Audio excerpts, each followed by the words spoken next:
রাখাল ছেলে জসিমউদ্দিন। রাখাল ছেলে বাড়ি ফিরে যাও, বাঁকা গায়ের পথটি বেয়ে কোথায় চলে যাও।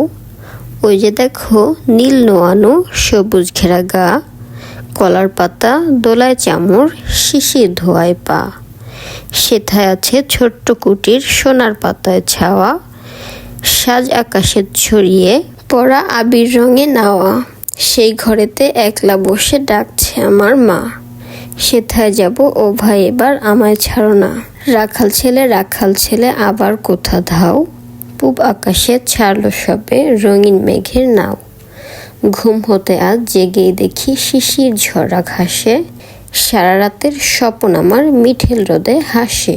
আমার সাথে করতে খেলা প্রভাত হাওয়া ভাই, সর্ষে ফুলের পাপড়ি নারী ডাকছে মোরে তাই। চলতে পথে মটরশুঁটি জড়িয়ে দুখান পা, বলছে ডেকে গায়ের রাখাল একটু খেলে যা।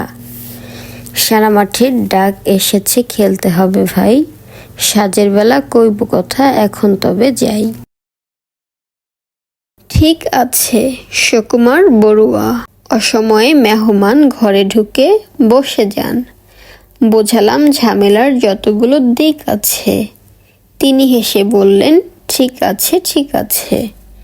রেশনের পচা চাল, টলটলে বাসি ডাল, থালাটাও ভাঙাচোরা, বাটিটাও লিক আছে। খেতে বসে জানালেন ঠিক আছে ঠিক আছে। মেঘ দেখে মেহমান চাইলেন ছাতা খান, দেখালাম ছাতাটার শুধু কটা সিক আছে। তবু তিনি বললেন ঠিক আছে ঠিক আছে।